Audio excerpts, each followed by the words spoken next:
Welcome to the Purple Rock Survivor podcast, the season finale for both us and the show. Andy, we have finally reached the finish line, and we got the conclusion we wanted. We got the end to the Tony story. How do you feel? I feel great. I mean, why wouldn't I? I've been saying from the very first episode that Tony was marked for winning, and I was on Team TV. Yeah, I believe in the very first episode you said, this guy has all the makings of a winner. I just can't wait for him to win me my fantasy league. And win me my fantasy league he did. And I know people just want to tune in to find out how that, and we're going to spend the next hour talking about my fantasy team. You know what? He didn't just win me a fantasy league. He also won another lesser fantasy league. And so I figured we should bring on another winner because, you're not one, John. Hey. You're a woo. You were a runner-up in your game. I am second place. And also, I think people have heard us talk enough this season about how awesome Tony is, so we thought we'd bring somebody else in to also help us talk about how awesome Tony is. So, welcome to the show, little Emma Adderall. We still calling me that now? We're just going to call you Emma. Yeah. It's a little easier We do to manage. the full intro the first time, and then, yes, you can be a semi-person, even though it's still not your real name. You're saying the fans don't remember me? That hurts. Oh, they've been clamoring all season. I'm They're sure. like, what about the other girl? Where's Emma? She has such good taste in men. That was a comment we did not frequently receive. So, guys, it is a night to gloat. It is a win for Tony, which is something we were rooting for all along. As we mentioned, Andy got his fantasy win. Emma, you got your fantasy win. Emma is now tied for our most popular guest. She now has, 4 appearances for you? I believe so, yeah. Yes, congratulations. Thank you, I worked You're really so hard. popular. Emma, I should mention, is tied for the league in podcast appearances until the end of this sentence. So, hello Matt, how's it going? You son of a bitch! I had a feeling, actually, I swear to God, I was like, they're gonna bring Matt on just to spite me. Podcast Blindside! Yes. It hurts.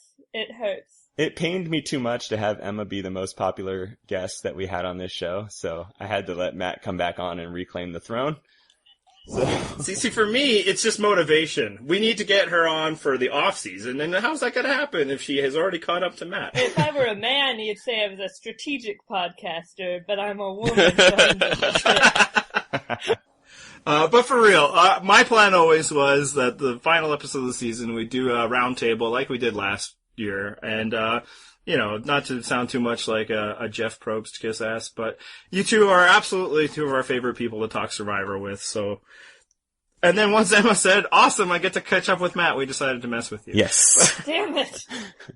And, it definitely wasn't that I forgot to invite Adam B., who was also on this podcast last year, and it certainly can't be blamed on me for procrastinating on that and then not wanting to admit that I procrastinated. So sorry, Adam B., you didn't get your invite this time. Well, maybe suck a little less at Fantasy Survivor. Although that hasn't kept Matt from being on the show. Or me Or last me. year. But enough about us. Tony! Yes, let's talk Tony. Obviously, if you've been listening to the show, and if you haven't been, I'm not sure why you're listening tonight. John and I have been huge fans of Tony. Not always. We kind of developed there throughout the season, which I think speaks well of us in that we don't just pick our favorites and then, like a season when they do well and then leave a season when they don't. We can actually change our mind based on future evidence. Matt, you've been on the show a couple times this season. You were also a big Tony fan. So I want to know I'm not actually sure how Emma feels. Well, Emma, what were your thoughts on Tony this season? My thoughts on Tony. Well, first of all, I guess I'd say that this season was kind of interesting for me in that I really enjoyed it and everything, but I didn't really have a favorite like the entire time. And I know you had that mildly controversial podcast where you went about people and their rooting interests and whatnot. People love it when you tell them why they're thinking what they're thinking. But there are times where I have people or maybe a couple people I root for, and I'll still enjoy the season. Like, last season, my main rooting interest was probably Vetus, but I still, enjoyed the rest of the season. But this one, I think throughout the entire game, just didn't really have a favorite at all. So, because my favorite going into it was Jatia, and John knows how well that worked out. Actually, quick aside, that I won the fantasy league I was in while having Jatia as my first round pick. So well, that's what happens when you play against a bunch of outcast losers. But, about Tony, I'd say, like, he was definitely really entertaining. His game was very creative. And I like that. He definitely thought outside of the box for some stuff, but I'm sure we'll go into more detail about some of that later. A little sloppy at times, but he always managed to, had some luck, but it always takes luck. And he seems like, and just as a person, like, he seems like a decent guy. I don't buy into that whole, like, oh, he lied in the game. He's totally planting evidence. Like, that's stupid. Sorry if I offend any listeners, but that's dumb. But he is a little too defensive, I think, outside the game, on Twitter. And I don't follow him. I don't follow that many survivors on Twitter, but, just sort of stuff I've seen and heard about it. Like, he just, kind of gets a little too, it's like, while he didn't play the game very emotionally, I feel like outside of the game, he's been very emotional about it, if that makes any sense. Well, you're about to get some Twitter DMs from Tony now. No.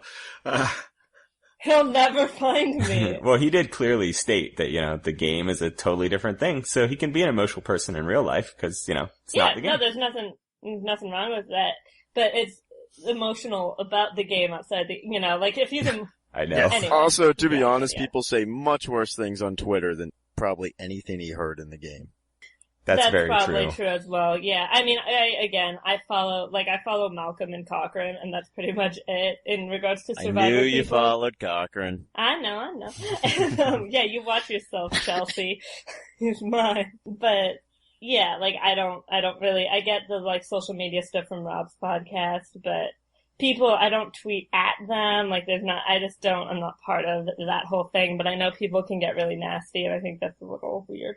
Here's the reason why I like Tony, and I know Andy and I had discussed this beforehand.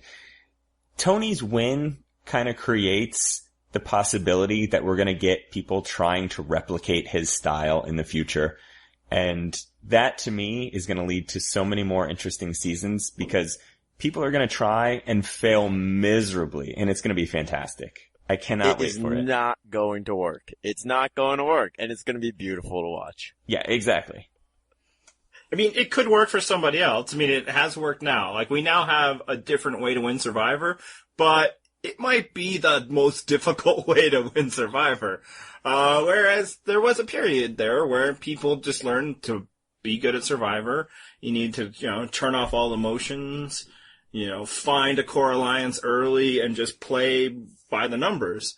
And that's probably still the best bet if you're, trying to keep your, odds up. But it's not very telegenic. And this, that's us being people who love, Kim Spradlin. I dug Redemption Island. Well, that's because you're in love with Rob. Probably. But I wouldn't want Survivor to always be that. It's fun when, fireworks are going off and people are doing crazy things. Yeah. And when it succeeds, that's even more fun. But when it fails, that's fine. Or even if a Kim Spradlin had to deal with a Tony or a Cass, and that would be interesting. So yes, I think now Tony having full success playing like this should lead to copycats that will lead to hopefully really good Survivor. Unless they take the wrong lessons. Well, here's the thing about Tony that I really like about him winning. It's the fact that the Kim Spradlin way, the Denise Stapley way, how do you pronounce that name? Stapley. The Denise that doesn't suck.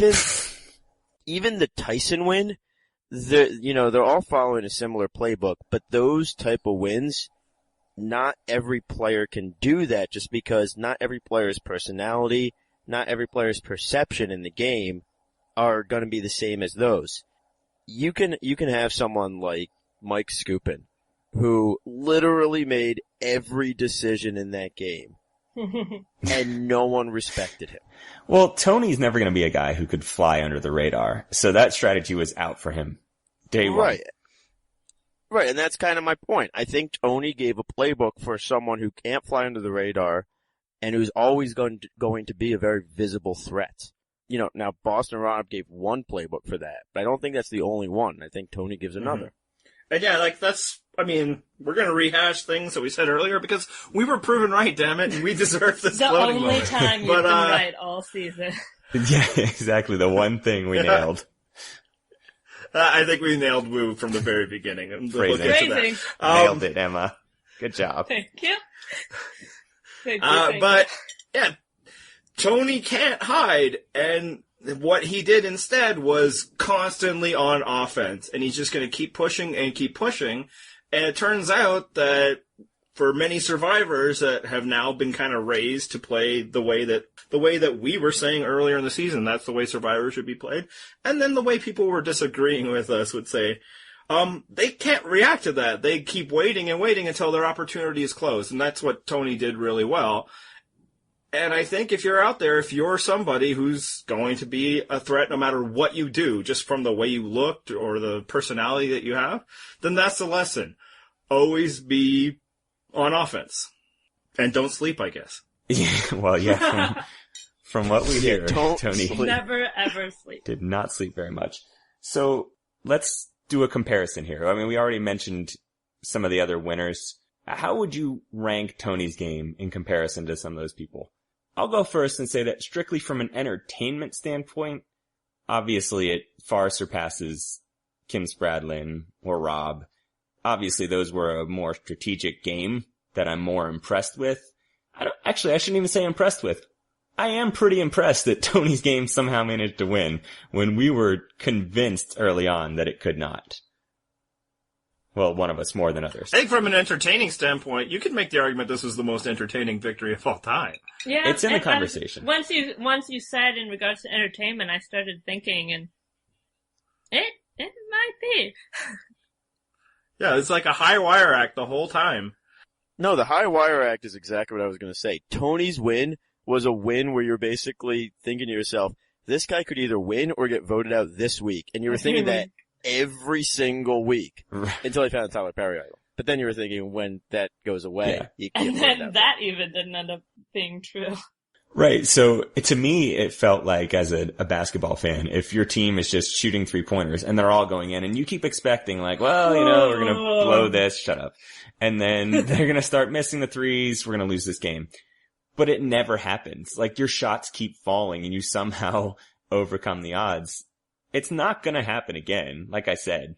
So I don't know that it's the most entertaining because I'm struggling to think of some other ones that would beat it, but it's up there. It's really high on the list. Well, here's an analogy that Emma's going to like better. Tony is the guy who swings for home runs all the time. I was going to do that same thing. Yeah, and he just went on an amazing home run tear, like Griffey when I was in high school. And I was in elementary school. Mark McGuire, Barry Bonds, although Barry Bonds hit for a better average. He's the guy who hits 4 home runs in one game. He's that guy. The guy who just, for one game, every time he came up, he hit a home run. I literally just basically, to spite John, was going to say, or in baseball, it's like a team that just keeps hitting home runs. That's the only way they score is just home runs. Grown. Home runs and strikeouts for their pitchers, right? But yeah, and it's just, it's exciting. Now in baseball it would never be successful because it's 162 games, but Survivor's 39 days, and I think Tony proved that if you just keep pushing what everybody else wants to step back, then you might be successful if you can somehow, like, take every advantage you can find, possibly. Like, somebody like LJ. LJ was playing more by the playbook. He was letting the game come to him until his torch was snuffed. You know, I mean, it's the same thing with, maybe Sarah or Tasha. Spencer to a degree. They were all thinking that there would be a moment, and I think that's part of what let Tony get away with it all, is everybody's like, we'll let him be the pace car. We're gonna put him out front. And yes, I'm gonna use every sports analogy from every sport I was gonna go track next. He teed it up. We need a hockey one. You think I'd be the one to deliver it, right? Until they just found that it's like, oh no, our control is gone. Like, I think they thought Tony was an amusing joke for a lot of it until they realized that no, he's actually controlling it. And maybe Tasha never actually fully realized that because she didn't give him his vote, but that's neither here nor there. Is there any winner that, like, you can compare Tony to? Like, is there... From entertainment? Yeah, like... Or just in like general? His game. Does his victory compare to somebody else's? The closest I can think is just, and it's a stretch, and I'll explain it, is, I guess, Richard Hatch, because he so changed the game because the game didn't exist before him. So everything he was doing was new by default. And so that's like Tony had to did stuff so differently that the players, weren't used to. But obviously the moves they did make are vastly different. But like if you think of it on that sense, like how, alliances weren't really a thing until Richard, and like, stuff like that was new and different and unexpected. And so I think a lot of stuff Tony did was new and different and unexpected. Well, I think the obvious comp that everybody makes is Russell, and it's not accurate. But Andy said who was the one who won. Well, ooh, good point. So, and then the only other one that I could think of that comes close is yet another person who didn't win, and I think this one's a little more accurate, but it's kind of a Rob C thing. Oh, you took mine. Okay, well, glad to steal from you. Go ahead, Matt, explain why. Well, I answered the actual question, so... Well, honestly, I think the answer is there isn't a winning comp. So, I actually have one that might be, like, if I had to pick a winner, but I also have another comp that I like that didn't quite win. But I want to hear the Rob C argument. No, I was thinking about the Rob C thing, especially when it looked, for a moment, during the finale like Tony might come in third. But Rob C is someone who, he came into the merge on a majority alliance. He then forged a new majority alliance. He then started voting off people on his alliance and then bouncing back to his alliance and then forged a new alliance. And he was basically, every time he went behind people's back and voted someone out. He was then able to reconnect with those people and patch over that rough spot. And that was really why Tony won this game. Every time he went behind his alliance's back, he was able to go back to his alliance and then vote with them for the next vote. It's really hard to do, and the only other person I could think of who got that far that was doing that as much as Tony was Rob C. But Rob C was unlucky enough to not get taken into the final two. Exactly. That's the only difference, is that Rob C didn't get to make the final two. Basically because Matthew stepped down and Wu competed. That's, because Matthew is Wu. They're the same guy. Minus a machete, yeah. Yeah, well, that's a good point. So my comp is close to that in syllables. I think Tony is the Boston Rob and All-Stars that actually won. Oh, burning bridges along the way? Yeah, that works. Yeah, burning bridges, voting out allies, but still having core allies, and just aggressively pushing. Like, Boston Rob controlled that season, too, to the point where he got, like, the other tribe to vote his way. And he was, super busy and hyperactive and needed his partner in Amber to calm him down and put out fires, much like Trish did this season. The difference is, of course, that Boston Rob, I think, burned bridges even harder than Tony, and, of course, that's, like, the most personal jury that there's ever been, right? So the other difference was that Tony, was not going to marry Trish. Probably not. Well, that's why he was able to vote her out. And then I think, like, if I had to pick a winner, I actually think maybe Parvati. Oh, actually, that kind of works. It's not a perfect analogy, because I think the answer is there's never been a winner like Tony before. But I think she might be closest. I bet Tony never thought he'd be compared to Parvati. I think that's pretty safe to say. Tony totally flirted his way through this game. I think we all know that. And then, of course, a big difference is Tony didn't have the allies that Parvati had that could, manipulate the other side along with her. And I think maybe the other answer is Tony is an amalgamation. We've come up with a few different plays. I think he took stuff from Russell. He took stuff from Hatch. He took stuff from Rob C. and Boston Rob. Parvati, maybe. And he's combined them all into this Flibberty Widget character that he is. And there you go. Wow.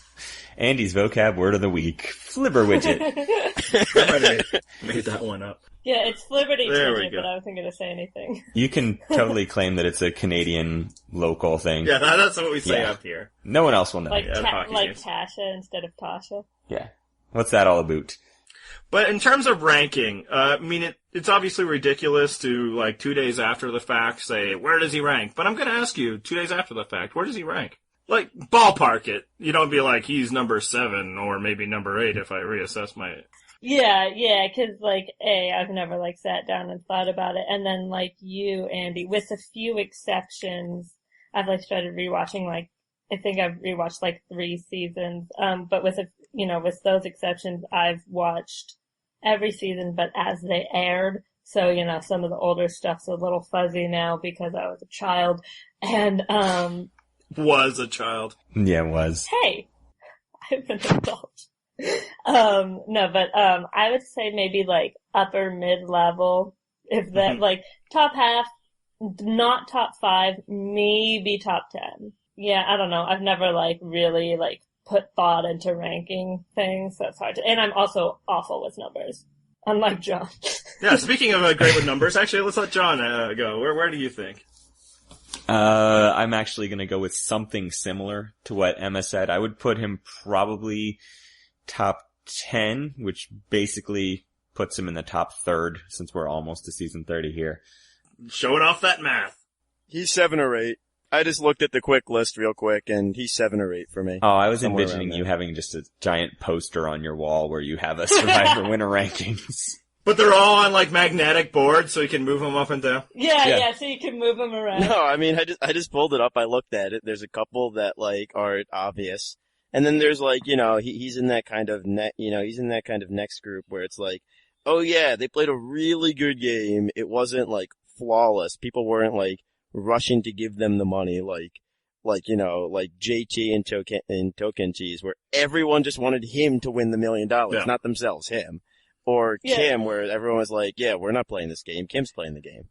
Token Chains is one of the few that I did rewatch. And yeah, I just have to mention that, there's literally a scene where Brendan is talking to Sierra like, I really like JT, like, I would actually rather him win. And I'm just like, what? Why are you there? Like, He was a rich guy on an adventure. Yeah, I think I'm going to echo most of your thought. With some time, obviously can think, but I feel like he doesn't quite feel like a top 5er, and I don't know who that top 5 is. Top 5. But there was enough, I guess, flop sweat to his victory that I think maybe knocks him out there. Although at the same time, you could argue that he had to fight harder than some of those people, right? They weren't playing up against Definitely Tasha and Spencer and Cass. Like, what an amazingly crazy, unstable element Cass is, right? But I think I can comfortably say he's top 10 somewhere. And I haven't done that list, but you know what? Maybe look out for that list in the off season. That's a plug. Spoiler alert, that's going to happen. Yeah. So there we go. I guess we've said all we need to say. No, wait, we still have probably another hour's worth of saying. We never stop talking about Tony, so let's talk about more things about Tony. And I'll let other people answer first, because I love answering last. What was Tony's best move? Voting out LJ. We all got on him at the time. It was like 2 days after it happened, I rethought it. It was absolutely the right move. It was his best move. And the fact that he was able to go back to his alliance, that's the best part of it. Yeah, I think you're right. Tony himself has identified this as his best move. And yeah, and I think that's one of the benefits of us doing this not the night of. By the time we were done with that podcast, we were already like, yeah, actually, I think we were on board. And it just shows, if you need to attack before people attack you, especially if you're a player like Tony. So we felt like, oh, LJ is a little early, but guess what? He beat LJ to the punch. And then things fell into place after that. What do you think, John? I'm actually going to diverge a bit here, and I will say voting out Trish was his best move. I mean, he said that he wanted to keep Wu around so that Wu could help him beat Spencer. I don't think this was his intent, but Wu winning that final challenge basically gave Tony the $1 million. If Cass wins, I don't think she brings him to the end. So getting rid of Trish there, I mean, assuming Trish wouldn't have won that challenge, Cass could have taken Wu or Trish in that scenario to the end, and Tony misses out on the $1 million. Yeah, I guess the argument there is that would have worked. I think once he found it was a final 2 instead of a final 3, I wonder if Tony was regretting it at that moment. It's like, ooh, now I gotta win too, and having 2 extra allies would have been better than 1. Emma? I would say his best was saying his idol bluff, saying that it lasted through the final 4. Because that legitimately it was a plausible lie, because they had no idea what it was, and someone like Spencer would know, well, that has happened before, and he's actually said that then Spencer said that that's part of how he actually figured out it was a final 2, which is funny since it wasn't true, but that he was oh, well, it seems unlikely that they'd take him, let him go all the way to the finals. But, that got him at least through 3, and if it was a final 3, it would have gotten him, to the end anyway. But it was just really creative. It wasn't something that's really, that we've seen before. And there's been a lot of different stuff with the idols, so that he actually managed to do something that we haven't seen before. And then I love that once they voted for that tribal, that he told everyone about it, that he admitted it, because then you get the jury seeing that you gotta show, the jury doesn't see everything, so you want them to see all of your best work. I really loved the idol play. That was a good one. Yeah, I thought that was just so genius. Well, let's flip the script now and go with the worst Tony move. Andy, lead us off, since you seem to be so eager to put him in the 0% club at the start of the season. Yeah, but honestly, that was probably me grandstanding a bit, and also just me operating under the old Survivor paradigm. I still think his worst move was voting out Jeffra, and I know he has his justification. Steven Fishback said it in RHAP that Tony had DM'd him why he was doing it. We can now say it. He also DM'd us and told us why he did it. So when we had the podcast discussion. But yeah, we were somebody sent us this and we can't remember what. That he wanted to keep Spencer around as a shield. But kind of the way things shook out, Spencer came really close to winning, and once it became a final 2, which obviously is not information he could deal with, it probably would have been better just not to have Spencer around. And I think his whole logic was that he wanted to keep his allies in at final 5, because he had idols that were going to protect him then anyway. And he didn't. He had to vote out Trish then. So it was one of those kind of unnecessary risks that still ended up working out in the end. And while I can understand his thinking, it wasn't just a brainless move, it was probably a mistake. You take out threats like Spencer when you can, just like he took out LJ when he could. Yeah, and I'm going to go ahead and copy your answer, because basically mine was the same, except I was thinking at the time, clearly Tasha and Spencer are your threats. You only need one of them to stick around to be your threat. And I even said that on our podcast, I think that week. It's too risky to keep 2 bigger targets around. What do you think, Matt? I'm going to deviate a little bit. I'm going to say that Tony's worst move was telling Cass that he wanted to take her to Final 3. Which you wouldn't think it would be, right? Usually that's the good news, right? But you gotta consider who he was talking to. You never tell Cass that you are doing something. Again, she was all about her control and blowing up other people's plans. Emma, what about you? Well, the first one I had down was actually the Jeffra vote, but in interest of making this, giving us more to talk about, I will actually say, even though it worked out, I will say his jury performance, I don't think it was a very good jury performance. And also in reading, interviews and stuff, he was talking about how he was trying to look apologetic. He was trying to look, sad and stuff. Basically, he was trying to do what Amanda did, and we saw how that worked out. I think, but just Amanda was up against real players.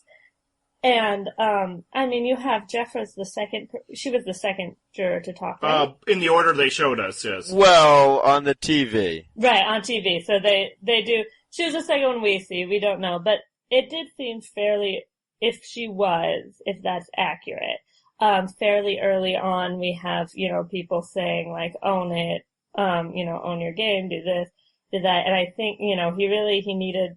Now again, I guess he didn't need it because he still won, but what would have, I think, been better is more of, a Todd performance where he sort of did that for LJ, except that's not even what LJ had asked, but just sort of saying this is what happened. Like, I'm not sorry. And he had bits and pieces of there, but it was a little inconsistent what he was going for. He would tell LJ, like, you said you were going to vote out Woo, like you did, but like admitting, like, I made up this weird thing to get you to say that instead of just like straight up lying, and saying that LJ was after him. Don't tell LJ that, because LJ knows that that's not actually what happened. LJ knows, like, no, you told me to vote out Woo. And so, yeah, I didn't think it was a great performance. Well, I'm glad you brought up his final tribal performance, because that leads right into our next topic. Woo, who he was going against in final tribal. Did Woo make possibly the biggest mistake in the history of the game by bringing Tony to the finale? Yes? Yeah, I'll second that. Yes, the answer is yes. Emma? I'm gonna go with a yes on that. I think I have to agree. If it's not the biggest, it's very close. The one thing I will say is a lot of people have called it $1 million mistake. And to be fair, it's only a $900,000 mistake. Which, to be even more fair, is only like a $500,000 mistake after taxes. So, thanks, Obama. Yeah, and to a guy like Woo, like, what's $500,000, right? Exactly. What's he gonna do with $500,000? You can't sell out your honor for a stack of greenbacks, is what I've heard. I will say that I want to say thank you to Woo for saving us from what would have been the worst final two. Oh God, yes. Probably I was ever. so worried about that. If it wasn't the worst ever, it was right up there with Visepia and Nalia. Don't let Kevin hear you say that. I know. I will have Kevin defend that at some point. Kevin claims that Marquesas we are not giving enough credit to, and he claims Visepia was a great winner. My counter is Marquesas was a fine season. It was pretty good, and Visepia was a winner. The way I'd say why this is the worst mistake ever is, it's one simple decision between victory and loss. There's so much, like every other mistake, there's variables. They could have been eliminated many other ways down the road, or even there's justifications that you can make within the game. You can make justifications for Eric giving away immunity. They're weak, but it's like he's trying to build an alliance or trying to get jury votes when he gets there. You can make justifications for Colby, and that maybe me doing the nasty thing will make this jury turn against me. Phrasing. I don't know. Well, Colby has even better justifications. Colby's justifications were that he parlayed that into an actual career and into an image that, because Survivor was so big at that time, that, that's how he started hosting that other reality show. What was it, like Top Shot or whatever? Although that was like 10 years later, but yeah. No, I mean, he had the Razor commercials. Like, Woo isn't going to be on Red Eye 2, right? There's a movie, apparently, that Colby was in. Oh, I thought you were talking about Redemption Island. He had Gillette commercials, didn't he? He did. Like a national campaign with, like, print ads and everything. Well, let's not forget that Woo may have a future in movies as well. We saw his movie premiere on YouTube. But yeah, all Woo had to do was one thing, and he didn't do it because either he always had this plan of honor, or maybe this was Tony's best move in the game, and that he planted the seed in Woo's head, the fertile ground that it is, that as a Taekwondo, player, you need, to show honor. And if that was your plan of attack at the final jury, you lose it by voting me out. Which brings us to the bigger question, because I think we answered it pretty definitively. Yes, this is the worst mistake in Survivor history. I think some people are defending the move. It's like, why can't things other than strategy be important to players? Why can't Woo's honor and, what he represents outside of the game be something that we applaud? And, I guess I'd put that to you guys. What do you guys feel about players who play for concepts like honor and reputation? I feel like I'm expecting a certain answer from Emma here, so I'm gonna let her go first, and then when she doesn't give the answer that I want, I'm gonna rub it in her face. Well, now I'm scared. But I do think it's probably what you expect. I hate it. I think it's super lame. The main problem is because they never really do. They always, I'm trying to think, like, they have a player that straight up played completely with honor. And then you think of the players who talk about it the most, and you get Coach. And That's what you wanted, isn't it, John? No, what I was Really? actually going to say is... I'm not done yet, though. Okay, go ahead. But because, like, Coach, first he talked so much about playing with honor, doing this with honor, and he did lie. He lied to Sierra, and when she tried to call him out, they voted her out because she was causing drama, and he still maintained that he didn't lie, and that's not true. And it's totally fine to lie in the game. It's totally fine to pretend you didn't.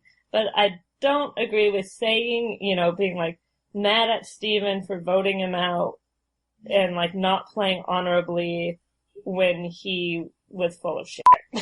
And it's also totally honorable to tell people that you were abducted by a tribe of pygmies at some point in your life. We don't know that it didn't. He had a lie detector test, so it must be true. Either way, whether it did or didn't, Coach thinks it did. So the thing I was going to point out is that one of your all-time favorites, your boy Ian, dove out of a challenge to play with honor and let his buddies go to the end. Can we just remember that I was like 13, 14 when that happened? So I thought he was cute. Like, that's what it was. Oh, are you young? I wish you would tell us that more. This was purely about showing my own naivete. I think we all had like, Ian posters on our wall? No, sorry. I was looking at the date up and I totally spaced out. We all like earlier on in the game, I feel like a lot of people, myself included, like, bought into that a little more, the whole honor thing, because that's what players were doing more, and as the game evolved, that changed. If I was watching Palau for the first time now, I would think that was totally lame and stupid. And you know what? I didn't think it was a good idea then, but back then I more just thought it was really, like, sad how much they, and again, it's been, almost 10 years since that season was on, so I don't remember it fully, but sort of like Tony getting Wu to bring him, I think Tom got him to quit, which is a great move. All right, Matt, let's see if you can give us a more succinct answer. You have 27 minutes. Go. Shut up. I'm gonna differ from the consensus. I think there's absolutely nothing wrong about players playing for honor, or any other nebulous concept there is. I think that it's actually a perfectly legitimate strategy. But the problem is it's only a perfectly legitimate strategy if you actually know the people on the jury are going to respect that strategy. And this jury was not. This was a GameBot jury. This jury was just full of people who were thinking about strategy, and they were always going to respect Tony's game and strategy more than someone playing for quote-unquote honor. I don't think that's universally true. I think there have been juries in the past that would respect Wu's decision and would reward it. And the other component of this is, if you're playing for that concept, you really gotta articulate it well. And Wu, nice guy, could not really articulate the fact that the jury can vote on whatever criteria they frickin' want to. And they could have voted for Wu because, for whatever reason they wanted to. And really that's all he had to say. Like, he didn't even have to say, I played the game with honor. He could have just said, what does it matter how I played the game? You make the decision, vote how you want. I played the game the way I needed to sit here, and I'm proud of my game. That probably doesn't sway this jury. But I think it could really work on some other You know what jury I think it might have worked on? Survivor All-Stars. Yeah, I actually, if you don't mind me talking again. I'll start the stopwatch. What's the last time a jury maybe voted like that? And do you think we'll ever see that again? Because I feel like that's sort of a sign of how the game has evolved, that juries maybe used to reward that, but don't so much anymore. Nicaragua. Nicaragua's the, lesser of three evils vote, though. Maybe Gabon. But again, I think it could be a lesser of evils type situation. I was going to suggest that too. The problem with me suggesting those two seasons is I haven't seen them. There you go. But look, yeah, I think it's perfectly fine if you're a kind of person who wants to represent yourself a certain way, that has a certain level of beliefs and a line that you're going to cross and not going to cross. But how about this? How about you don't go on Survivor? How about that? I mean, this is a show that you have to vote people out. That's the way the game is played. You don't get to abstain from votes. You don't get to vote for yourself. Every 3 days, you might be taking somebody out of that game. And what I don't understand is why it's perfectly fine under your honor code to vote out like 12 other players, but voting out this player, that would be immoral, you know? Or, you know, everybody on that jury voted out at least one person. I believe in Sarah's case, literally only one person. They were probably fine with it. Maybe a couple of them, they felt a little bad when they were writing it down, but they came to vote people out, so it's not dishonorable to vote them out. And I get that it always is worse when it happens to you, but that's Survivor. If I'm playing poker against you, guess what? I'm going to pretend I have cards that I don't. It's just the game that we all agreed to play when we sat down, so I don't respect it. I'm Spencer in this case. Or, you know, we wanted to show honor. It's like, why is it honorable to not take casts at the end, but it's perfectly honorable to vote out Trish, you know? Wu cast votes for plenty of allies up until that moment. So it's always interesting how people pick their spots of when their honor code matters in Survivor, and usually it matters when it didn't work out for them. I'll say this. If you want to play with honor, go play on Amazing Race. Exactly. That's a game where you can just run faster than people and complete challenges faster than people. There's really no strategy involved. I mean, people have tried to inject it a bit into the Amazing Race, but it's a race. You can compete. In sports, you can compete fully with honor. Survivor requires a certain level of work. If you want to be the player that tells everybody what you're thinking and never lies to them, then they might dump your rice in the fire. Right. I mean, and here's the other thing about playing with honor. Even though I say it's perfectly legitimate, as Emma pointed out, most of the people who talk the most about these nebulous concepts are the ones who follow them the least. Yeah, I'd be more okay with it with people who actually did it. It's just, I hate hypocrisy. And to Wu's credit, I think he falls in that first camp. I think, you know, he probably was pretty decent to everybody and tried not to do underhanded things until Tony, you know, tricked him into doing them. Maybe Pascal is another example like that, but here's the other reason why you shouldn't play that well. It's even tougher to win that way than to play like Tony. Yeah. No, it's absolutely tough to win that way. You have to be just an absolute challenge beast. I mean, you could say that maybe Tom Westman played with honor. Or at least maybe the most honorably, because he didn't have to do anything but win. Exactly. But who actually, is able to do that? And even he did not take his toughest competition to the end. He took Katie. He didn't take Ian. By Ian's choice, though. Because of his berating. He was never going to take Ian. Oh, he wouldn't have taken Ian anyway, but yes. So final thoughts on Wu. Lovable goofball, but ultimately not that significant, or did you guys really like him? I thought Wu was actually a really good presence on the show. I don't think he's a good player, but I don't think you need to have everyone on the show be a good player for the show to be entertaining. I agree. Wu was one of those key components to a cast where he's not a good player, but he's still pretty entertaining. And I'm really glad he was on the season. I don't know if I want him back, but I like the fact that he was on this season. He was an entertaining pawn. Yes. Yeah, I agree. My notes for it just say, poor sweet Wu, what a doofus. I know, well, when he was struggling with the decision, I was just like, oh, you poor little lamb. You just aren't built for this. I have to say, though, a couple of my favorite moments of specific players came just in the finale, and my favorite Wu moment was definitely him trying to figure out what they would do in a tiebreaker. Yep. And his, we fight for it? Will we fight? Destroyed me. Oh my god, that was the most beautiful thing I've ever seen. I would easily wager, 40 quatlus on Wu in a fight with Spencer. I actually, when he said that taking Tony would be the stupidest thing he could possibly do, I turned over to my wife and I'm like, yes, high five, Tony's in the finals. Well, I kept trying to figure out how it was going to happen, because we've been saying for weeks, it's like, Wu's not going to win, because this is not being edited to be the season of Wu. And my point, and there's been winners before that wasn't. But Wu, if Wu was the winner, they would have made this the season of Wu. And I think they would have gotten a lot of fans very happy in doing so, because he was lovable. He was fun. But he wasn't. So I'm like, how does he not win at this point? How does this happen? And then, I heard that quote, and it's like, oh, thank you, Survivor foreshadowing. I admit, I did get a little nervous about it for a little bit. I think Cochran's podcast, kind of made me a little on edge about it. But then, the early things they're saying, him, there were just so many, montage moments, like him being like, Young Woo Hwan, like, win $1 million check, and like, I'm gonna propose to my girlfriend, Christina Hamilton, and like this and this and this, and like that. I'm like, oh god, Woo's gonna win.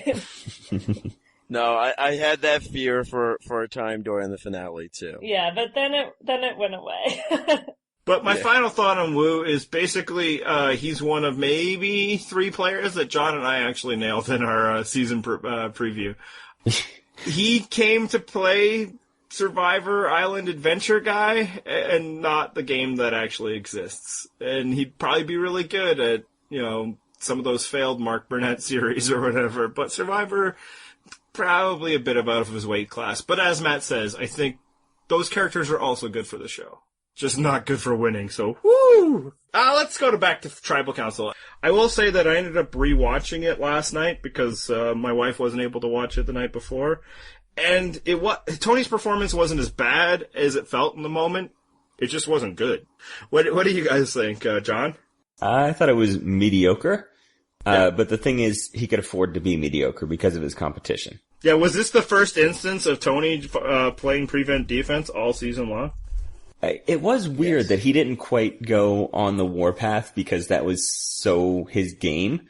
As Emma said, he kind of tried to shift to an Amanda Kimmel strategy, which I guess this means that's the first time that has ever won.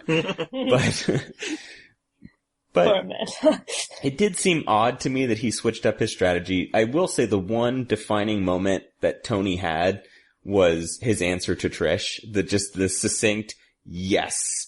It was totally worth it. Yeah. And then I was like, okay, sold. I'm guessing everybody came in ready to vote Tony. If minds were changed at that tribal council, it wasn't Spencer's final speech, which I still enjoyed. It was that yes.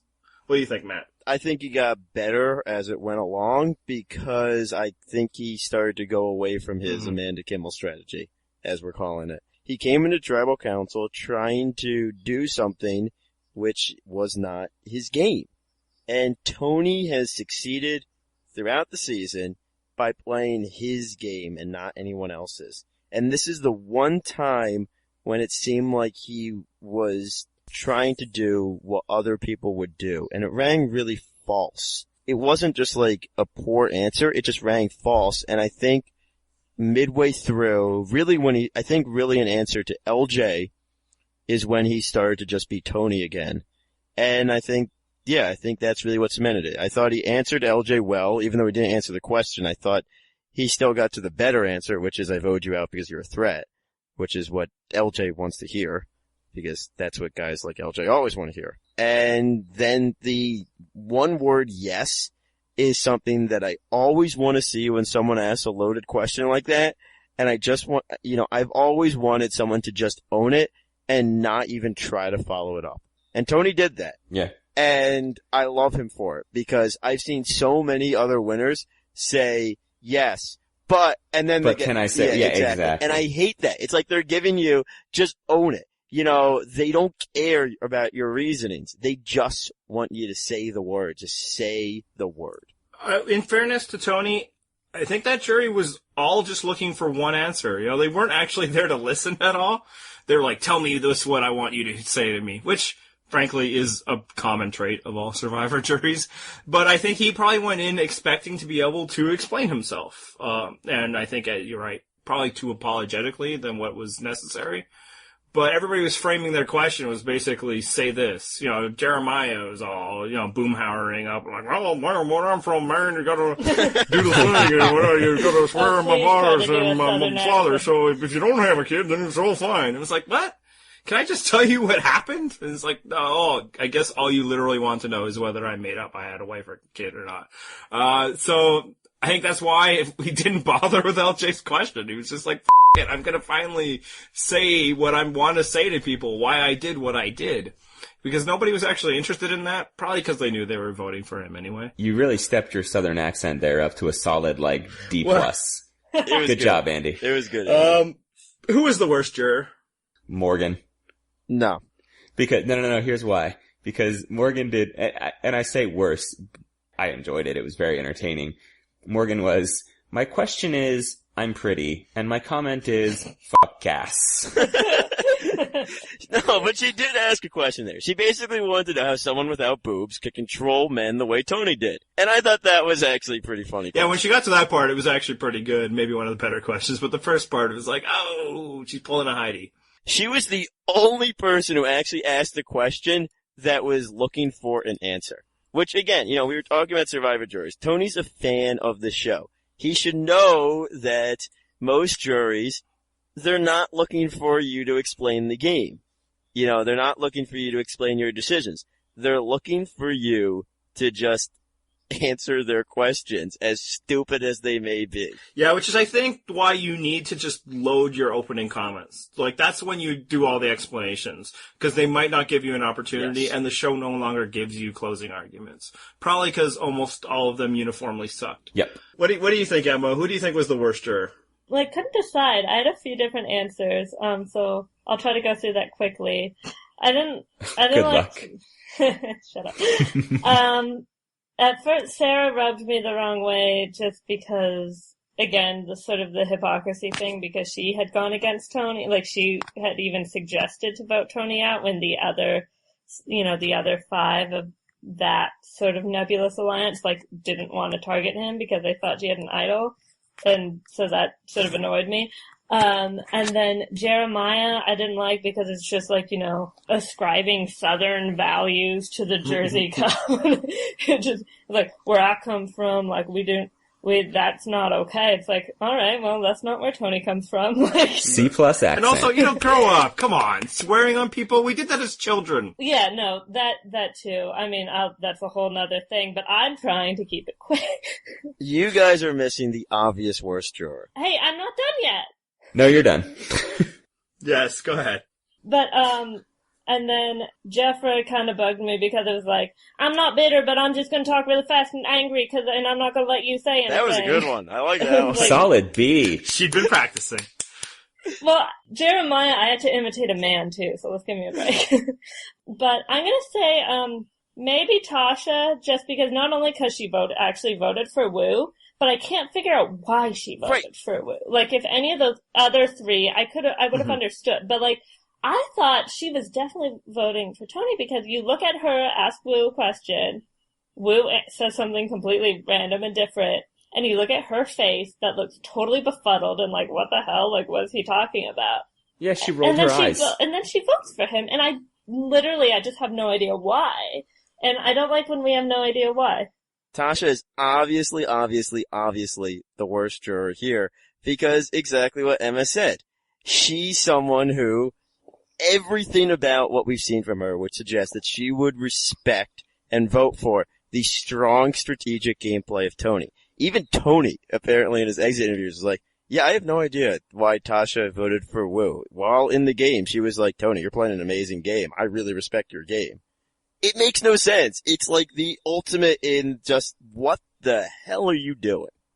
Yeah, and Tony doesn't necessarily need to be a shutout victor. I would have accepted other votes from other people, but I agree. It's really, Tasha? You're the one? Oh, okay. Right. Jeremiah voted for Wu. Whatever. We expected more from you, Tasha. Exactly. Pretty much, yeah. Yeah, if Jeffra voted for Wu, it makes sense, A, because she was betrayed by Tony, and B, it felt like Tony wasn't giving her the answer she wanted. But yeah, it was Tasha's why? And I almost just wonder if she was the one elected to ensure that Tony didn't get a sweep. Kind of in the way that Vitas last year voted for Monica. But at least that was a second place thing, and in a final 2, that's not even an issue. Maybe they just really hate Stephen Fishback, and they wanted to preserve the fact that he's the only one who got shut out in a final 2. And then I think another bad juror that we didn't mention is LJ just because of the hair. Come on. Oh, God. LJ without his hat is, it's just, it's terrible. I feel vindicated for never having found him attractive in the first place. So Emma actually kind of started to dip into this. Have juries changed? Does the Wu strategy of being the more palatable choice in a band of 2, is that dead? Can you still win that way? No, Tony was the more palatable choice, so I don't think it's dead at all. I think everyone was trying to imagine a world where he was somehow objectionable, and I don't think he was. I mean, because everyone wanted to assume he was Russell Hantz, but I don't think people disliked him. I think a lot of people genuinely liked him on the show, and he was a palatable option who was just overly strategic. The only person who on the show expressed the fact that they disliked Tony was Cass. And in the reunion, she even says, we were like a dysfunctional brother and sister. Which, it doesn't even get, super strong. It's they would fight, and then they would make up. Tony was likable. And even Cass called him charming in one episode. That's when we started to be like, oh, he probably can win. Yeah. Well, I mean, I don't think there's a person on the show that escaped Cass's hatred at some point. And, honestly, that doesn't even say things about her. That says that, when you're out there on the island suffering the way they do, you're going to hate every single one of these people. And she was not afraid to say it. But yeah, I mean, Tony is the one that picked out her husband before she did. Obviously he made connections with people. But I guess the bigger question is, there was a time when you could ride the coattails of the more aggressive player and either win in some cases or at the very least, get some votes, be close. And that doesn't seem to happen at all anymore. And I just wonder, maybe Survivor's past that. I do think we've moved away from the coattail riders getting preferential treatment at the end. We've gotten a lot more educated juries, and I think this season in particular, we have a lot of long-time Survivor fans that just weren't willing to reward a coattail rider. They weren't willing to lose to Woo. That too. Actually, that kind of transitions pretty well into a discussion of Spencer. Yeah, well, to make the transition, they would have voted for Spencer. But that's different. Spencer is a viable alternative, not just because, he's the amazing game player of the internet, but, I guess we'll take a few more digs at Spencer before we're done. But that he was on the other side. He wasn't voting with them. He wasn't just kind of the more passive alliance member. He was the other. And I think that player can still win. That player won in Nicaragua. I think that player would have won if Tyson would have let that player go through. That's why, a good Survivor player will never let Spencer get to the end, will never let Sierra get to the end, etc. I liked Spencer last night probably more than I have since the Brains Tribe. I'd agree. Yeah, same. And I think it's just because Spencer, the actual guy, is far more interesting than Spencer, the invention of internet viewers, or just viewers in general, or the edit of the season. Now the show no longer had to edit Spencer as though he was a possible winner, because they couldn't. He was the first one voted out, and at that point you're already watching.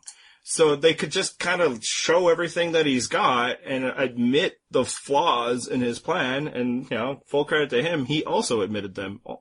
And yeah, Spencer did a good job with what he had. He just wasn't the amazing player that people were trying to make him out to be. I also think he wasn't the horrible player that some people were making him out to be, but... Well, absolutely. Yeah, he does happen to have some haters along with his fans on the internet. And I like the fact that he was able to pinpoint his biggest mistake as the failure to reveal the idol to Jeffra. Because that definitely would have swung her. It really would have. Yeah, we had repeated that several times this season. We can't give him credit because he blew a very big strategic opportunity with that. Yeah, and there's another few things. It sucked that he was always on the bottom, but, great players don't always find themselves on the bottom. If he would have been better at patching up relationships as soon as, Poker player left the game, he would have been in a better position. If he had done better relationship building with Cass, he would have been in a better position. And what's great is from interviews, from the reunion, from, I think, the final tribal council he was in, Spencer knows that himself. He fully recognizes what his game was and what it wasn't. And we ended up looking like bad guys at certain points when we were trying to say, he is not dominating this game or exhibiting amazing strategy. He's staying alive, which is admirable on its own.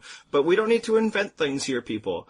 And I think once the inventions were gone, we were able to, appreciate it. And also, his plea to Tony was really great. It wasn't ever going to work, but it was the absolute best play. What do you guys think? A+.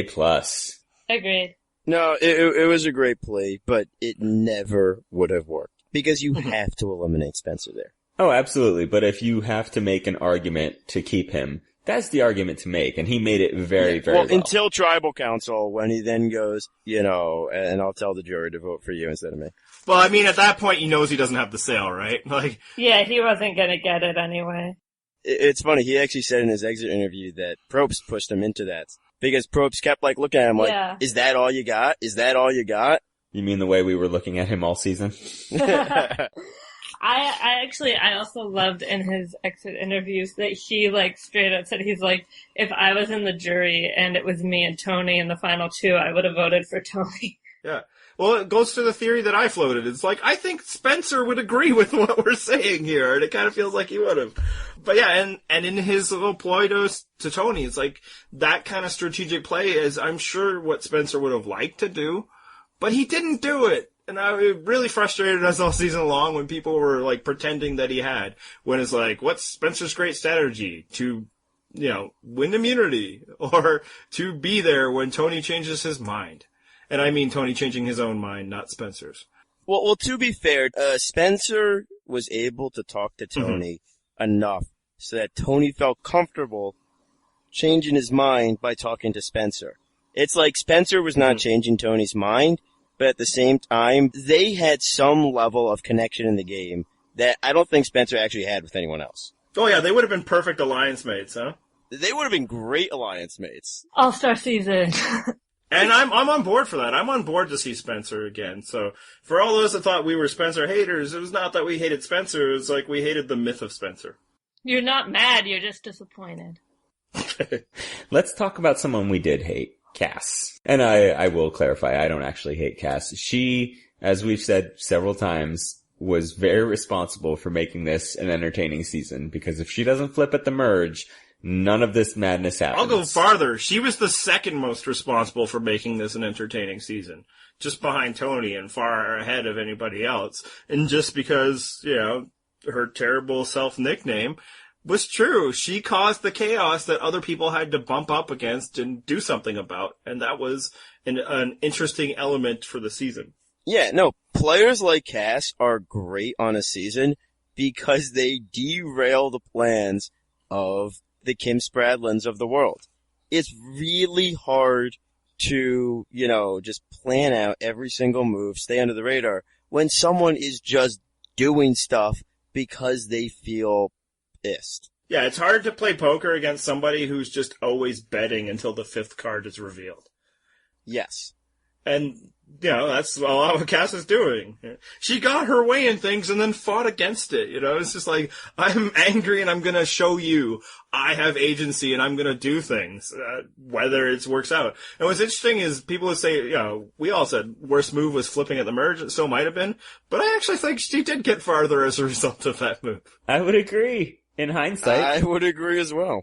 Because all indications she probably was number 6 in that alliance. But, I'm not going to totally forgive it because A, why were you number 6, Cass? You shouldn't have been. You had an advantage for the loyalties of 2 other people.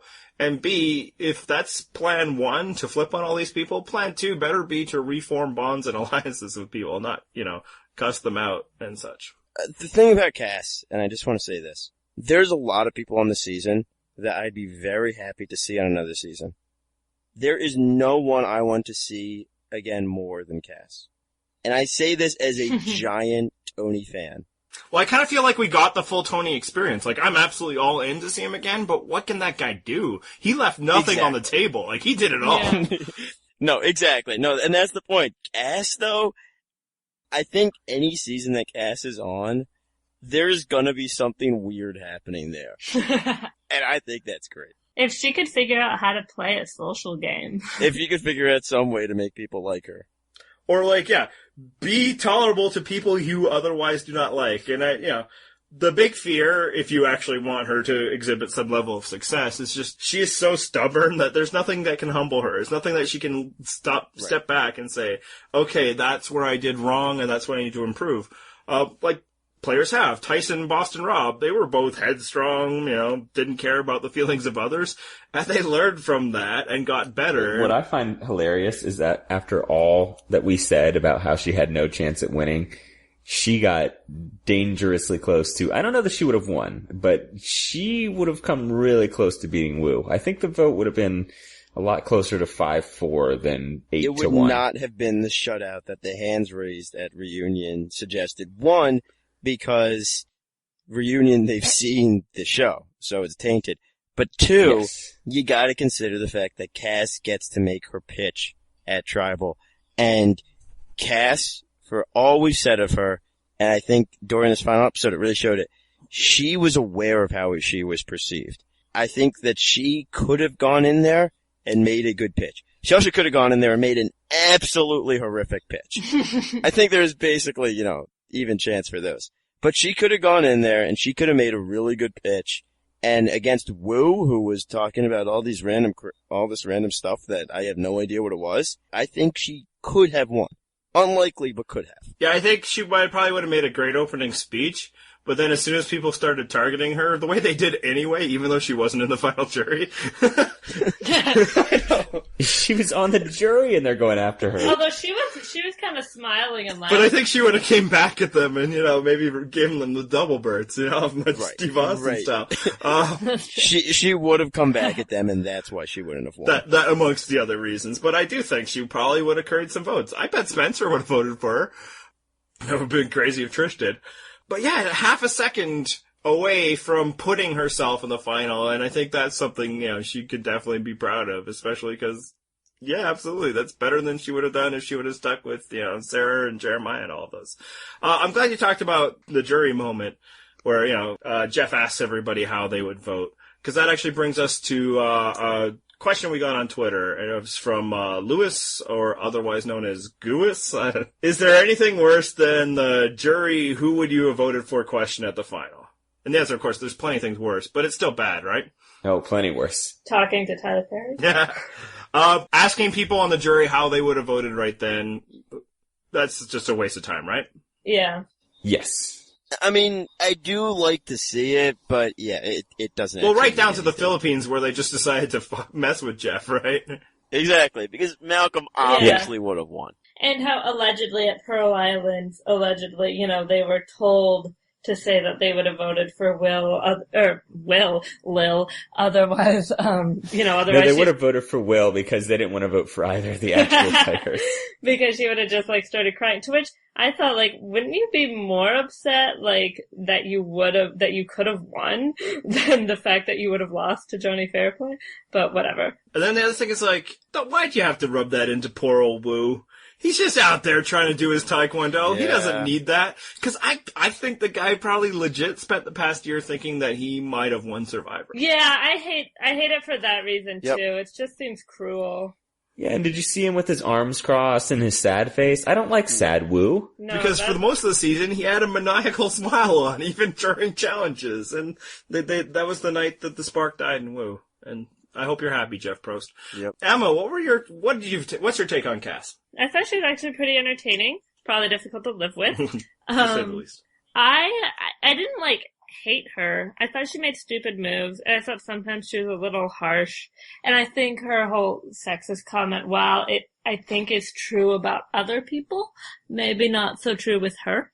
But I liked her better in the finale. Seeing her with her husband, it's oh, she's a human. That's nice. And her comeback in that challenge was legitimately impressive. That was crazy. Yes, it was. I thought, that was you gotta, no matter how you feel about it, you gotta give it up for something like that. That was nuts. But I thought she was occasionally kind of funny, so I enjoyed that. But if she's to play again, I think needs to learn how to do a social game. I don't think she does. I don't want to see Cass in the social game. I want to see Cass be Cass. Well, for her, for her her sake, sake, for her yes. sake. For yours, no, but. No, we want to see Tire Fire Part 2. Yes. I so want to see a Tire Fire Part All right, 2. rapid fire. If you accept the premise, and maybe you don't, that the best game was Tony's. Okay, if you don't accept that premise, get off the show right now. Number 2, that was Spencer, or at the very least, he was the second biggest player of the season. Who was number 3? Who played the third best game of the season? Matt. Trish. Emma. Trish. John. Spencer. All right. because Trish played the second best game of the season. Spencer was third. I was following the rules. I was gonna say Trish actually played the second best, and I was gonna say Cass played the Ooh. third. And Spencer not even the top three. Yeah, so other than Tony and Spencer, I framed it the way I did to see if anybody would break the mold there. But yeah, I think Trish was the other best player of the season. And she played a game that has been very successful of, as she said in the finale herself, putting out the fires, that sort of thing. I mean, she was the Amber. You know what I kind of like though, when she mentioned that? I feel like there was a couple times at the reunion where the Survivor players actually made the points that we've made on the podcast throughout the year. Like Trish saying that she was putting out Tony's fires, which is something we've said. Spencer, talking about the Jeffra vote, which was something we've said. Tony talking about Cass's dumb move to go against, what her wishes earlier. So, either we nailed it or B, they're listening, so. Well, we know at least one of them is listening, and I think it's actually more than one. Alright, so we would all like to see Tony back, correct? Yeah. Yeah. Yep. Cass, I think we all said. How about Spencer? Are we all in on Spencer for a return? Sure. Meh. Yeah, I'm more of the Matt too. I wouldn't mind seeing him come back. I think that it'd be interesting, but I'm not. There are people I'd like to see more, actually. I want to see a Spencer that isn't the lovable loser. I almost wonder either he'd be much better, or maybe he'd be Stephanie in Guatemala. That'd be fun. I think that Spencer on a majority alliance would actually be a villain. I think that he'd be someone a lot of people did not like. And then maybe we would, like everybody else. Yeah. Oh, yeah, and then we would like him. Yeah, no, that'd be exactly it. Then we'd be like, he's playing such a great game, you guys. So, other than those three, pick one more person you'd like to come back. Emma, and I'll even let you say why. Okay. Well, sorry, Matt. I swear I had this before I saw your comment on the AV Club, but I would like to see Alexis get another shot. I know it's really unlikely, but I think she had some game in her, and I feel like she's someone who maybe suffered the most, except for maybe Garrett, from being on, the tribe designated things. So, being sort of just the beauty, when she was clearly of those three girls, the one I think who had the most sort of brain and tenacity to her. And, she's very young still, so I'd like to see her get another chance. Those are exactly my reasons for why I would have picked her. So she's your pick as well. Well, I have a couple others. I really like this cast. There's a lot of people on this cast I'd like to see come back. For what it's worth, I kind of agree with you on Alexis. Also, I don't mind seeing people that we didn't get enough of. I'm willing to accept that some of those people had more to offer. And yes, like we said about Tony, I'm not Yeah. sure he does have anything more to offer. I'm up for a double dose of what he gave us, but I'm willing to find out. yeah, we got the full experience. Whereas, yeah, maybe Alexis the next time around is Andrea or Amber or something. no, and that's exactly what I was thinking with her game. I think she very well could be an Andrea and Amber next time out. Also, she was wicked hot. Matt, who you got? She was. Sure, I'll go for another. Well, after seeing her vote, I'm less likely to say this, but for most of the season, I was cool with seeing Tasha again. The problem is, I saw how she voted on the jury, and now I'm suddenly like, maybe I don't want to see her again. At the very least, we need an explanation. We really do. But what explanation is going to make you be like, okay, yeah, that's totally justified? Well, okay, well, here's where I think she was coming from, and this is why I don't want to see her again. I think Tasha is a very regimented person, and I think that she's someone who thinks there's basically one way to play, her way. And if you're not playing that way, you're playing wrong. And so Tony's game, offended this core sensibility of how to play Survivor in her. And so she just could not bring herself to vote for someone who in her mind played such a bad game. And the textual support for this is on the Brains Tribe when Garrett tried to do a vote without talking about it, she went crazy. She's like, that's not how you play Survivor. Yeah. Even though it was the most obvious vote in the history of Survivor. I know that people pin Garrett that was stupid, and it was. But, he was trying to get rid of, the challenge weakling rice dumper. Well, she wasn't a rice dumper yet. Yes, or people like to fault Spencer for teaming with that guy. It's yeah, against Jatia. Yeah, actually, I agree. Right. Oh wait, guys, I did forget someone who I wanted to see back, and you just reminded me. And I'm actually going to quote an AV Club commenter for this. I'd like to see Tia back because every day she's on Survivor, she's not out in the world working with fissile material. Oh. So credit third Siphon right there. He nailed that. That's the exact right answer. Yeah, my pick was Tasha as well, even though I don't know if I was ever her biggest fan, and I like to say her name in both types of pronunciations. I want to see what a Tasha who isn't on the world's worst tribe is like. John?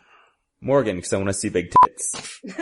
All right, a response that we don't have to edit No, out. I will say, since you guys have pretty much taken the easy ones, I will do the one that's actually seems like it would be very unlikely, but at the same time is such a hard demographic that it might actually happen, and that's Bryce.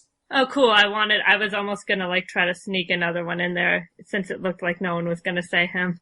Yeah, there's a long shot chance that Bryce comes back strictly because he is a very difficult demographic for them to hit, and I think he did hit it. He just had the misfortune of going home very early. Yeah, we didn't get what we should have gotten out of Bryce.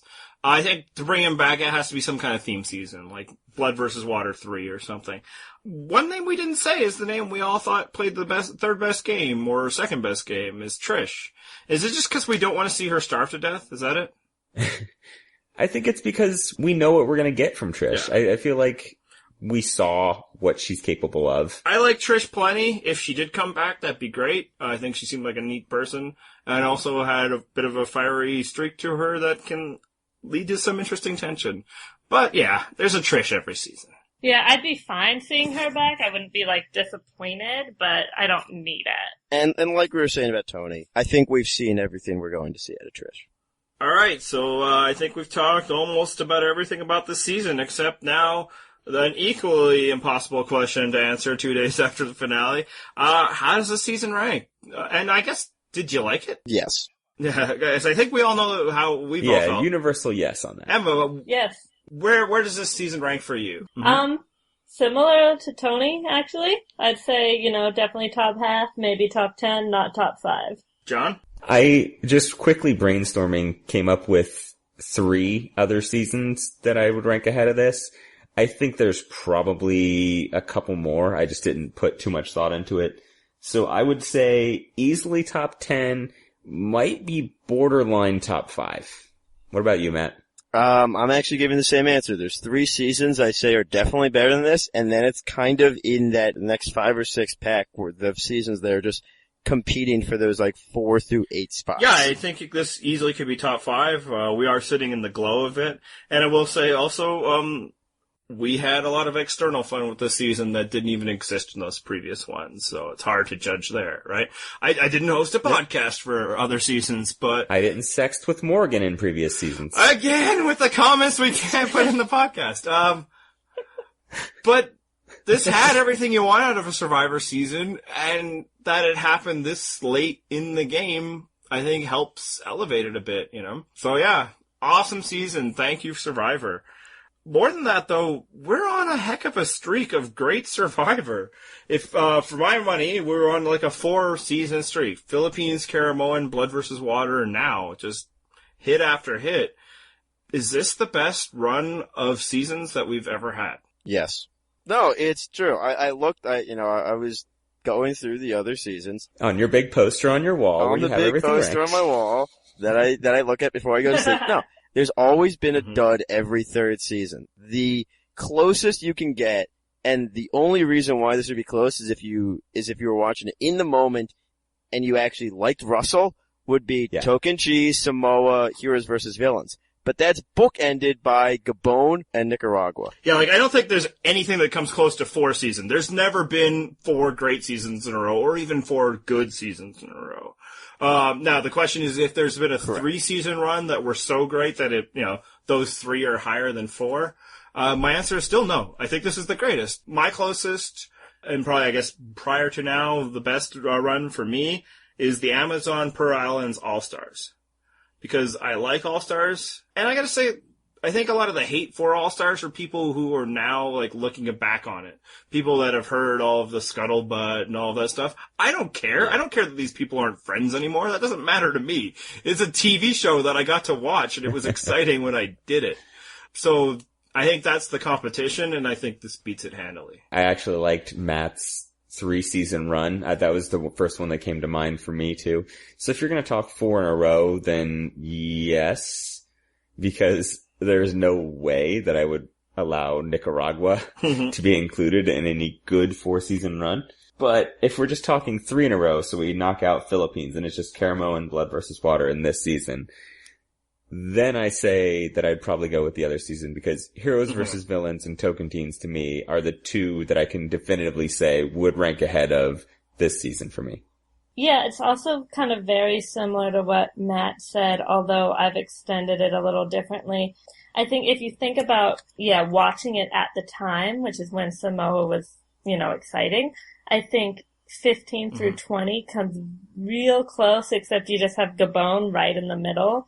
But otherwise, then it's China, Micronesia, Gabon, Tocantins, Samoa, Heroes versus Villains. And that's so close to like such an epic streak. I'm really high on China, so I like that one. No, I was just going to add on, even, depending upon your feeling on Fiji, and some people really like Fiji. Not everyone does. It's kind of a divisive one. It's just Andy. If you do like Fiji, then Cook Islands, Fiji, China, Micronesia, there's 3 really good seasons in there at least. Yeah, and I would say that I'm not as into Caramoan as I feel like some people are, despite, the love of my life winning it.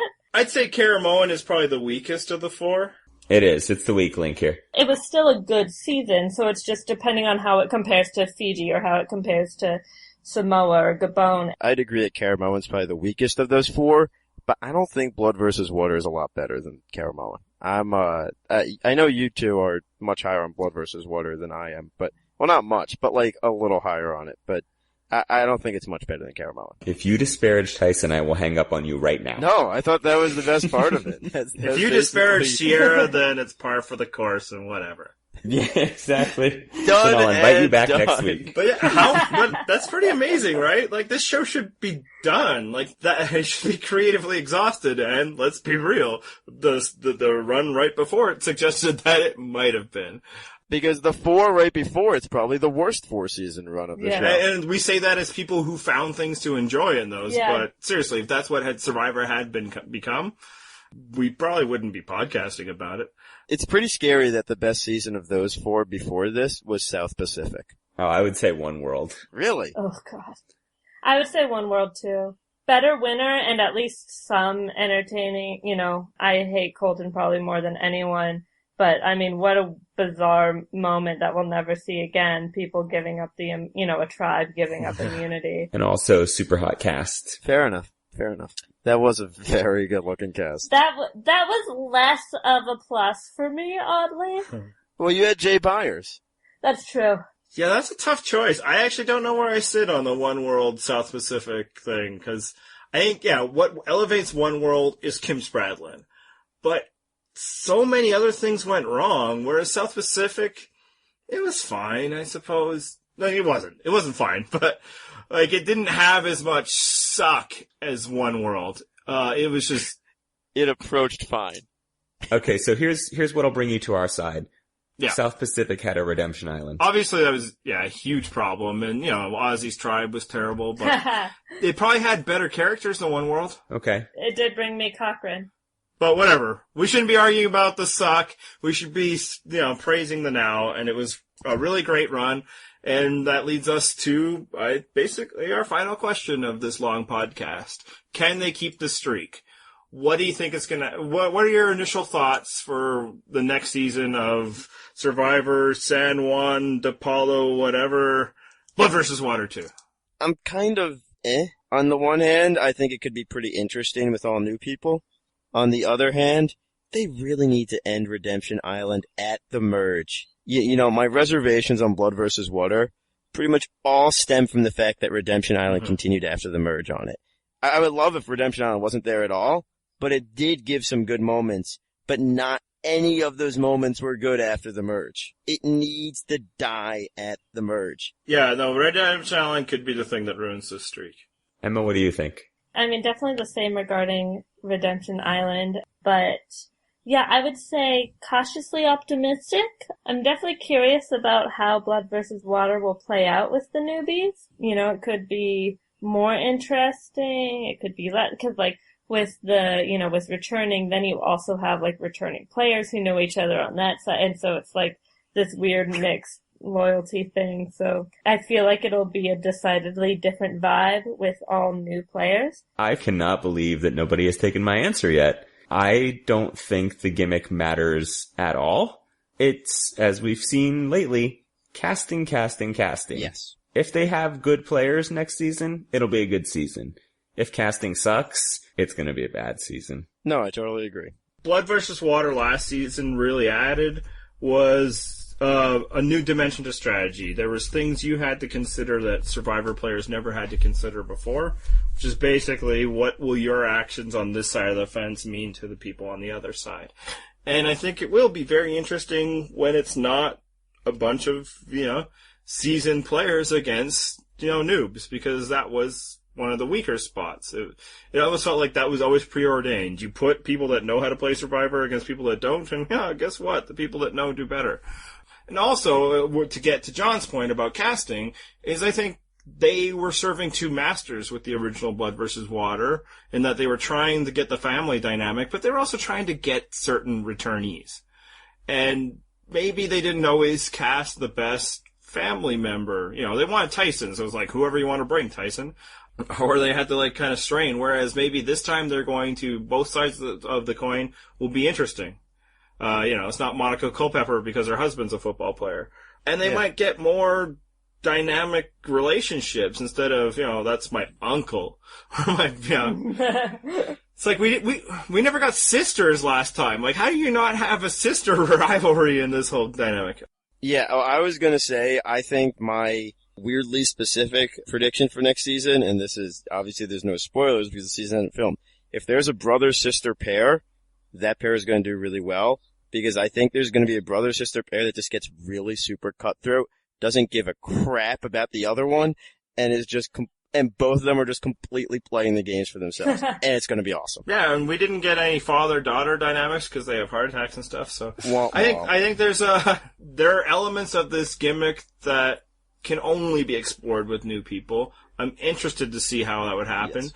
But I do kind of agree that maybe you should have let it sit for a bit. I think it might have been a good season 31 rather than season 29. But as John says, if they nail the casting, then none of that matters. Maybe not even Redemption Island. Right. And who cares, because we're getting a full All-Star season in season 30. I'm not so sure. Well, we'll actually tease a little something about that, I think. Oh, okay. I just want all winners, you guys. I know. But you know what? It doesn't even matter, because good season or not, you'll still have this podcast, and thus your Survivor experience should be, enriched. Woo. So, or should I say Tony? Hey, that's actually a good plug for what's coming up this summer. Yes, so at some point this summer, after we're done taking a break and going on some vacations, and Tony's spent all his money and is no longer beholden to the CBS media machine, we will have Tony on this podcast. We're looking forward to it. Allegedly, so is he. So if you have any questions, and literally Tony has said this, ask him anything, any move from episode 1 on. He wants to talk about it. Send him our way, and we'll ask him too. Yes, and actually at some point also, I'll tease this because it's going to happen. There is a rumor as to what season 30 is, and it's not exactly the all-winner season, but it is supposedly going to be Survivor Legends, although Probst is denying this and claiming it's all newbies. So, at some point this summer, Andy and I will probably fan cast that Survivor Legends with season. Possibly one of the people that are on our podcast tonight, and we'll let them fight it out Woo style. But yes, we are planning on having some off-season podcasts. It probably won't be as regular as these, so make sure you're following us in the many ways that we always tell you to follow us, whether it be on Twitter at Purple Rock Pod. Send us emails, purplerockpodcast@gmail.com. Subscribe to the blog, purplerockpodcast.wordpress.com. And subscribe on iTunes, don't forget, because that'll make sure that you get these episodes. I want to thank everybody who listened. We did this podcast thing on a lark, And, maybe we even got a little good at it. I do really sincerely want to thank both Emma and Matt for joining us tonight. It's fun to talk Survivor with you guys. Thank you. Even though you guys totally betrayed me. But despite that, it was a pleasure to also have you here, Matt. Oh, thanks, Emma. It was a pleasure to keep my record over you. What a gracious second place you are, Emma. I'm like Woo. I'm just like Woo. See, what happens is we stab Emma in the back, and then we still bring her back into the fold. Tony style. I just know, because I did such a good job last time, you definitely want me fan casting again. Because I had such popular choices.